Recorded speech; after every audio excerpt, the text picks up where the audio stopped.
Hello friends, welcome to legal literacy YouTube channel. Friends, आज हमने एक रीडिंग कम्प्रिहेंशन का टॉपिक लिया है आपके क्लैट एग्जामिनेशन के लिए और किसी भी अदर एग्जामिनेशन के लिए जिसमें इंग्लिश एज ए सब्जेक्ट होता है। तो आजकल रीडिंग कम्प्रिहेंशन जो पैसेजेस हैं उन्हीं के माध्यम से आपके ग्रामर भी पूछे जाते हैं, वोकैब्स भी पूछे जाते हैं और उनके अंडरस्टैंडिंग के लिए अंडरस्टैंडिंग चेक करने के लिए आपसे कुछ क्वेश्चंस पूछे जाते हैं। और ये पैसेज किसी भी फील्ड से हो सकते हैं। आपको ये नहीं करना है कि आप किस फील्ड से हो। आप हो सकता है कि आप फाइनेंस फील्ड से पढ़ाई कर रहे हो और आपको पूछ दिया गया है, लीगल फील्ड का पैसेज निकाल के दे दिया गया, और लीगल फील्ड के आप हो और आपको फाइनेंस फील्ड का या फिर साइंस का टॉपिक का, साइंस सब्जेक्ट का पैसेज निकाल के दे दिया गया हो। तो फ्रेंड्स, आज हमने एक लीगल जजमेंट के टेक्स्ट को चूज़ किया है और क्लैट के लिए काफ़ी एग्ज़ाम इम्पॉर्टेंट है ये, क्लैट एग्ज़ाम के लिए, बिकॉज क्लैट में आप आगे चल के वहीं आप पढ़ने वाले हैं। तो फ्रेंड्स, स्टार्ट करते हैं।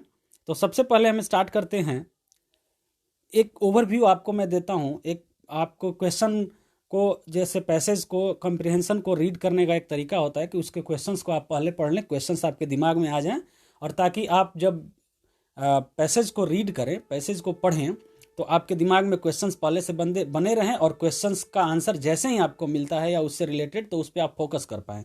तो कुछ क्वेश्चंस इससे मैं पहले ही आपको बता दूं। तो फर्स्ट क्वेश्चन है friend, why section 498A of IPC was introduced. अगर आप जब एडमिशन लेते हैं एनएलयू में या फिर किसी भी लॉ कॉलेज में, तो आपको ये आईपीसी पढ़ना होगा, इंडियन पिनल कोड जिसका फुल नेम है। सेकेंड क्वेश्चन है friend, why arrest should be avoided according to the author of the passage. तो फ्रेंड्स, ये क्वेश्चन है, यहाँ ऑथर जो लिखा हुआ है फ्रेंड्स, ये चूंकि सुप्रीम कोर्ट का जजमेंट है, तो सुप्रीम कोर्ट के जो जजेस हैं, ऑनरेबल जजेस, उनका ये ऑर्डर है, तो यहाँ ऑथर लिखा गया है। तो ऑथर लिखने का मतलब उनको कोई डिग्रेड करना नहीं है, चूंकि पैसेज की बात हो रही है इसलिए ऑथर हमने लिखा है। फ्रेंड्स, थर्ड क्वेश्चन है, according to the passage why police makes haste in arresting. Fourth question है friend, what is author's view regarding arrest. Fifth question है friend, what is the view of the author regarding section 498A of IPC. Sixth question है friend, what is the theme of the passage. ये passage, पूरा passage का theme क्या है। Seventh question है friend, what is the meaning of disgruntled vibes according to the passage. Friends, एक ये हो गया। इसके बाद फ्रेंड्स क्या करेंगे कि कुछ सेट्स ऑफ वोकैब्स हमने चूज़ किया है, उसमें से कुछ छांट के रखे हैं, जिनके बारे में वीडियो में जैसे जैसे पैसेज में पढ़ता जाऊंगा आपको उस वर्ड का मीनिंग एक्सप्लेन करते जाऊंगा, और लास्ट में आपको एक पूरे वर्ड मीनिंग को भी एक्सप्लेन एक बार दोबारा करूंगा। तो चलिए फ्रेंड्स, पैसेज स्टार्ट करते हैं।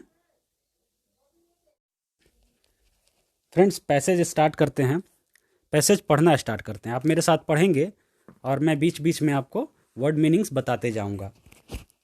तो फ्रेंड्स, जैसे स्टार्ट करते हैं, there is phenomenal increase in matrimonial disputes in recent years. Friends, यहाँ फिनोमिनल का मतलब होता है अप्रत्याशित, असाधारण। ओके, तो मैट्रिमोनियल डिस्प्यूट्स में असाधारण रूप से वृद्धि हुई है हाल के सालों में। The institution of marriage is greatly revered in this country. शादी की जो संस्था है, शादी को हमारे देश में काफ़ी इज्जत से, काफ़ी सम्मान से देखा जाता है। Section 498A of the IPC was introduced with a void object to combat the menace of harassment to a woman at the hands of her husband and his relatives. Friends, इसमें 3 वर्ड्स हैं। Avoid का मतलब अंगीकृत किया गया। Combat का मतलब होता है निपटना, निपटने के लिए, मिनेस खतरा। तो सेक्शन 498A ऑफ आईपीसी को लाया गया था फ्रेंड्स, ये अंगीकृत किया गया था, जो स्त्रियों को अपने पतियों और उनके रिश्तेदारों के खतरों से निपटने के लिए, रिश्तेदारों के अत्याचारों के खतरे से निपटने के लिए ये 498A लाया गया था। The fact that Section 498A is a cognizable and non-bailable offence has lent it a dubious place of pride amongst the provisions that are used as weapon rather than sealed by disgruntled wives. Friends, disgruntled wifes, जैसे कि एक questions में भी disgruntled wives का मतलब पूछा गया है। तो फ्रेंड्स, ऑथर का कहना है कि सेक्शन 498A चूंकि cognizable and non bailable offence है, तो इसने एक अलग ही रूप ले लिया है। एक गर्व की फीलिंग लोगों में ला दिया है। कुछ डिसग्रंटल्ड वाइफ हैं जो कि एनॉयड एंड अनसेटिस्फाइड वाइफ्स हैं, जो कि अपने हस्बैंड से किसी वजह से एनॉयड हैं। उन्होंने इसका यूज़ एज ए वीपन करना शुरू किया, एक अस्त्र के रूप में शुरू कर दिया है।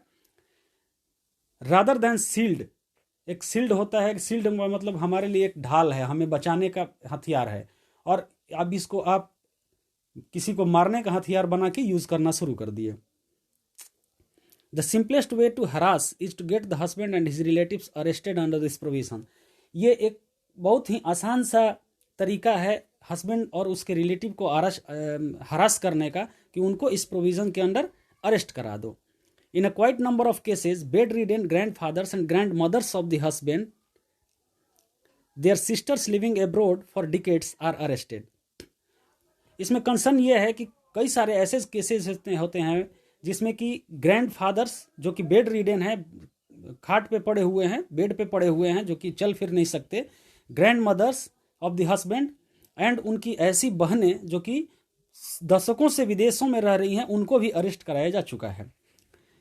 Crime in India 2012 statistics published by national crime records bureau, ministry of home affairs, shows arrest of 1,97,760 persons all over India during the year 2012 for offence under section 498A of the IPC। Crime record, national crime records bureau का जो statistics है 2012 का, जो कि ministry of home affairs के under आता है, ये दिखाता है फ्रेंड्स कि total 1,97,762 persons all over India arrest किए गए हैं 2012 में, सिर्फ 498A के ऑफेंसेज में, 498A IPC के ऑफेंसेज में, जो कि 9.4% मोर देन द ईयर 2011 है। 2011 से 9.4% ज़्यादा केसेस 2012 में हुए हैं, 2012 में लोग अरेस्ट किए गए हैं। Nearly a quarter of those arrested under this provision in 2012 were women। एक क्वार्टर मतलब चौथाई हिस्सा जो कि अरेस्ट किए गए हैं इस प्रोविजन में 2012 में, वो वुमेन है, that is 47,951, which depicts that mothers and sisters of the husband were liberally included in their arrest net. जो कि ये दर्शाता है, डिपिक्ट्स का मतलब दर्शाता है, डिपिक्ट्स, कि जो माँ है और बहनें हैं उनको इस अरेस्ट नेट में इंक्लूड किया गया है। Its share is 6% out of the total persons arrested under the crimes committed under Indian Penal Code। Total Indian penal code में जितने भी क्राइम हुए हैं, लोग अरेस्ट हुए हैं, उसका 6% सिर्फ 498A ऑफ द IPC में अरेस्ट हुए हैं। It accounts for 4.5% of total crimes committed under different sections of Penal Code, more than any crimes excepting theft and hurt। ये दिखाता है, ये जो नंबर है, ये टोटल क्राइम जो इंडियन पिनल कोड में कमिट किए गए हैं उनके 4.5% ऑफेंस 498A ऑफ IPC के हैं, जो कि किसी भी और IPC के सेक्शन के क्राइम से ज़्यादा हैं, एक्सेप्ट थेफ्ट एंड हर्ट। चोरी और हर्ट के अलावा ये किसी भी और ऑफेंस से ज़्यादा इनका नंबर है 498A का। The rate of charge sheeting in cases under section 498A IPC is as high as 93.6%। जो चार्जशीट का रेट है इस केस में 498A में, वो बहुत ही ज़्यादा है, 93.6% है, while the conviction rate is only 15%, which is lowest across all heads। ये जो 498A का केस है, ये किसी भी ऑफेंस से ज़्यादा हुआ है एक्सेप्ट थेफ्ट एंड हर्ट से। इसमें चार्जशीट का रेट 93.6% है, बट कन्विक्शन रेट ओनली 15% है, जो कि सबसे सारे ऑफेंसेस से कम होता है। As many as 3,72,704 cases are pending trial of which on current estimate. करीब करीब इतने केसेस अभी ट्रायल के लिए पेंडिंग है।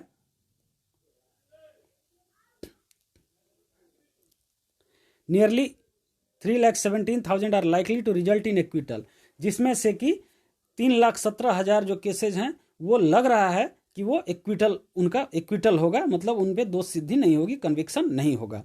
एक्विटल और कन्विक्शन का वर्ड, ये दोनों वर्ड का मीनिंग मैं पिछले पैसेज में समझा चुका हूं। Friends, arrest brings humiliation, curtails freedom and cast scars for ever. Friends, ये एक क्वेश्चन भी है, why arresting, why courts we, what is court, ये एक क्वेश्चन इसमें है, उसके बारे में देखना। अरेस्ट ब्रिंग्स ह्यूमिलिएशन माने why arrest should be avoided, तो इसका आंसर यहाँ पे ये आप ले सकते हैं, arrest brings humiliation, curtails freedom and cast scars for ever. Law makers know it, so also the police. लॉ मेकर्स भी इसको जानते हैं और पुलिस भी जानती है। There is a battle between the law makers and the police and it seems that police has not learned its lessons. Author का कहना है कि पुलिस और लॉ मेकर्स के बीच एक बैटल चल रहा है, जिसमें कि पुलिस ने कुछ सीखा नहीं है। The lesson implicit and embodied in the CRPC, जो हमारा क्रिमिनल प्रोसीजर कोड है, CRPC है, उसमें जो लेसन्स दिए गए हैं, उसमें जो पुलिस की कुछ रिस्पॉन्सिबिलिटीज दी गई हैं, उनसे पुलिस ने कुछ लग रहा है कि सीखा नहीं है। तो फ्रेंड्स, एक चीज मैं बता दूं, IPC और CRPC दो एक्ट्स हैं। आईपीसी इंडियन पिनल कोड और CRPC criminal procedure code. IPC है कि आपके ऑफेंसेज उसमें डिसाइडेड हैं, उनमें पनिशमेंट उसका डिसाइडेड है, और CRPC है कि अगर आपने कोई ऑफेंस कर दिया है, आपसे किसी ने ऑफेंस कर दिया, तो उनको किस तरह से उनका ट्रायल होगा, उनका किस तरह से उनकी अरेस्टिंग होगी, सारा जो प्रोसेस है वो CRPC है। It has not come out of its colonial image despite 6 decades of independence. 6 दशक के आज़ादी के 6 दशकों के बाद भी पुलिस ने अपने कॉलोनियल इमेज से बाहर नहीं आई है, कॉलोनियल छवि से बाहर नहीं है। जिस तरह से अंग्रेजों की पुलिस काम करती थी, उस तरह से हमारी पुलिस भी काम कर रही है। It is largely considered as a tool of harassment oppression and surely not considered a friend of public. Police को लोग किस निगाह से देखते हैं? एक tool of harassment, tool of oppression and surely not considered a friend of public. Public अपने friend के रूप में पुलिस को नहीं देखती है। The need for caution is exercising the drastic power of arrest has been emphasized time and again by courts but has not yielded desired result। जो भी अरेस्ट का पावर है, ड्रास्टिक पावर है अरेस्ट का, जिसको कि एक्सरसाइज करने में क्या क्या सावधानियां बरती जानी चाहिए, इसको बार बार कोर्ट ने बोला है, लेकिन इसका अभी तक कोई रिजल्ट आया नहीं है।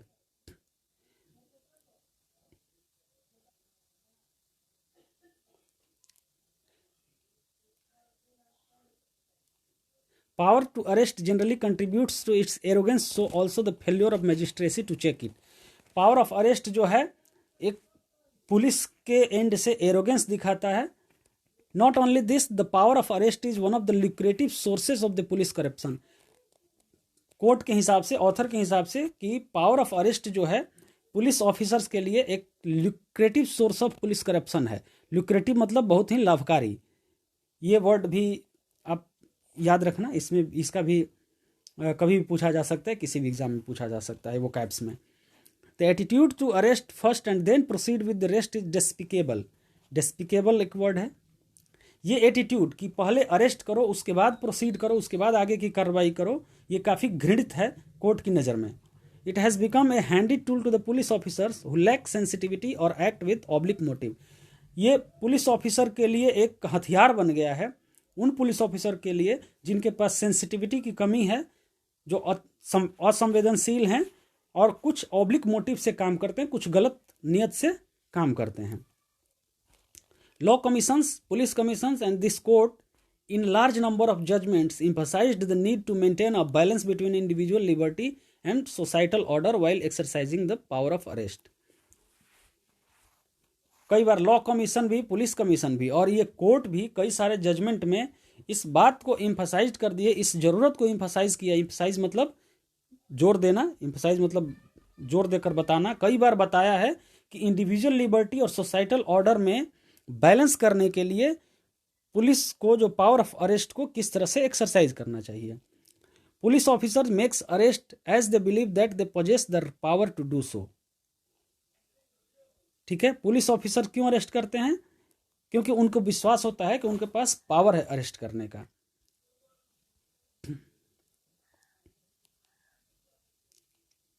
As the arrest curtails freedom, brings humiliation and casts scars forever, we feel differently।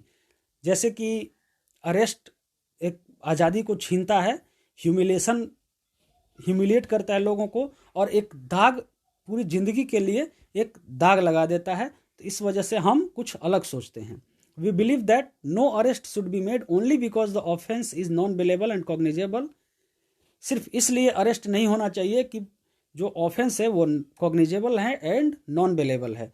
Friends, एक चीज़ और बता दूं, आप लॉ ग्रेजुएट होने वाले हैं तो कॉग्निजेबल का मतलब ये होता है, कॉग्निजेबल ऑफेंस वो ऑफेंस होते हैं जिसमें कि सीआरपीसी के द्वारा पावर दिया गया है पुलिस को कि विदाउट वारंट अरेस्ट कर सकता है। तो offence is non bailable and cognizable and therefore lawful for the police officers to do so. सिर्फ इसलिए पुलिस ऑफिसर के लिए कानूनी तरीके से सही नहीं हो जाता है कि जो ऑफेंस है वो कॉग्निजेबल है एंड नॉन बेलेबल है। The existence of the power to arrest is one thing and the justification of the exercise of it is quite another. Court के हिसाब से पावर, अरेस्ट करने का पावर होना एक अलग चीज़ है, और उस पावर को एक्सरसाइज करने के लिए जस्टिफाई करना कि क्यों हम उस पावर को एक्सरसाइज कर रहे हैं, ये कुछ अलग चीज़ है। Apart from power to arrest, the police officers must be able to justify the reason thereof। आपके पास पावर ऑफ अरेस्ट है, पावर है अरेस्ट करने का, लेकिन पुलिस ऑफिसर्स को उस रीजन को भी जस्टिफाई करना पड़ेगा कि क्यों अरेस्ट किया गया है। No arrest can be made in a routine manner on a mere allegation of commission of an offence made against a person. कोई भी अरेस्ट किसी भी एक रूटीन मैनर से नहीं होगा, और इस वजह से नहीं होगा कि सिर्फ और सिर्फ उसके अगेंस्ट में एक एलिगेशन है कि इसने कोई ऑफेंस कमिट किया है। It would be prudent and wise for a police officer that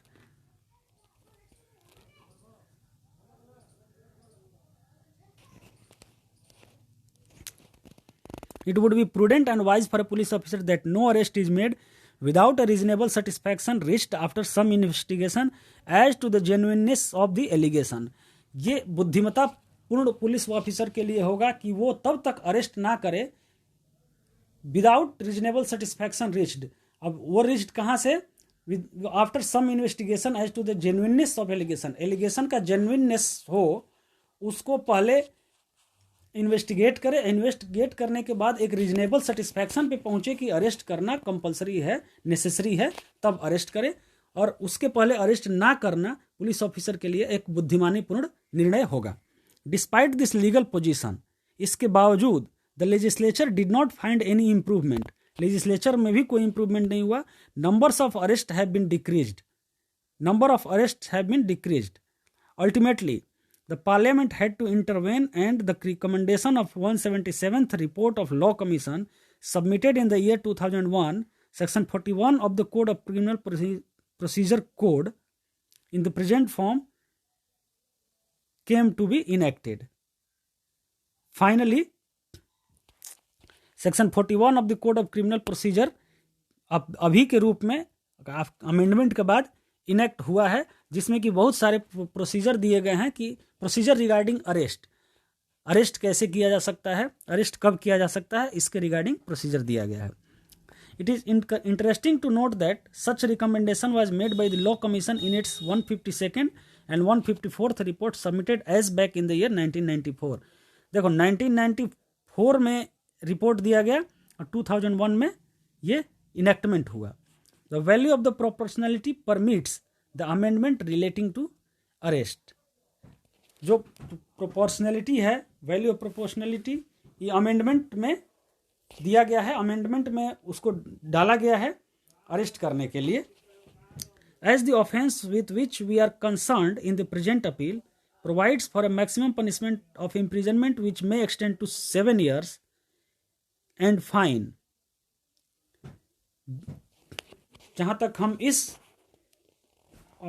offence का जिक्र कर रहे हैं जिसमें कि मैक्सिमम पनिशमेंट 7 साल का है और फाइन है। पनिशमेंट 7 साल का मतलब इम्प्रिजनमेंट।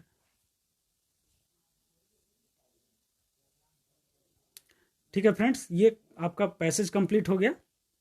पैसेज कंप्लीट होने के बाद अब इसके क्वेश्चंस पे चलते हैं और जो जो वर्ड मीनिंग्स हमने डिस्कस किए हैं उस वर्ड्स का एक थोरोली फिर से दोबारा डिस्कस करेंगे। नेक्स्ट आगे बढ़ते हैं फ्रेंड्स। क्वेश्चंस का आंसर करना स्टार्ट करते हैं। अगर आपने अच्छे से कॉम्प्रिहेंड किया होगा, पैसेज को पढ़ा होगा, तो क्वेश्चंस आपके दिमाग में होंगे। क्वेश्चन फर्स्ट है friend, why section 498A of IPC was introduced. तो आंसर है फ्रेंड इसका, to combat the menace of harassment to women at the hands of her husband and his relatives. ये हो गया। सेकंड क्वेश्चन है, why arrest should be avoided according to the author of the passage. तो arrest brings humiliation, curtail freedoms and cast scars for ever, that is why arrest should be avoided according to the author. According to the passage, why police makes haste in arresting. Police जल्दीबाजी क्यों करती है? Police officers makes arrest as they believe that they possess the power to arrest and arresting is one of the lucrative sources of police corruption. ये according to the passage. Next, what is author's view regarding arrest? तो author's view regarding arrest is, while arresting the police officers must be able to justify the reason of arrest. Okay, ये आपको जो question आपके सामने जो questions आएंगे उसमें कई सारे ऑप्शंस होंगे, ऑप्शंस में से आपको सिलेक्ट करना है। और जरूरी नहीं है फ्रेंड्स कि इतने ही क्वेश्चंस हों, कुछ भी पूछा जा सकता है। आपको फोकस ये करना है कि आप पैसेज को पूरी अच्छी तरह से कंप्रीहेंड करें। नेक्स्ट क्वेश्चन है, what is the view of the author regarding section 498A of the IPC। Section 498A of IPC was introduced to combat the menace of harassment to women at the hands of her husband and his relatives. But right now, in many cases, it is being used as a weapon rather than shield by the disgruntled wives. Next है, what is the theme of the passage? Friends, इस passage का theme क्या है? Theme of the passage is to avoid unnecessary arrest. It is not about avoid arrest, avoid unnecessary arrest. Next question है friend,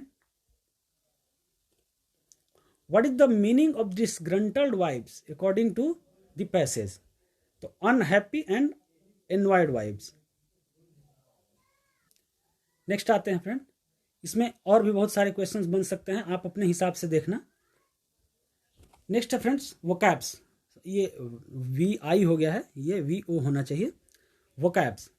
तो friends सबसे पहले phenomenal हमने जिक्र किया, असाधारण, कॉम्बैट मतलब निपटना, मिनेस मीन्स खतरा, डिसग्रंटल्ड मतलब असंतुष्ट, डिपिक्ट्स मतलब दर्शाया गया है, डेस्पिकेबल मीन्स घृणित, प्रूडेंट मीन्स बुद्धिमत्तापूर्ण, अवॉइड अंगीकृत, परमिएट्स मतलब व्याप्त हो जाना, इनेक्टेड मतलब अधिनियमित।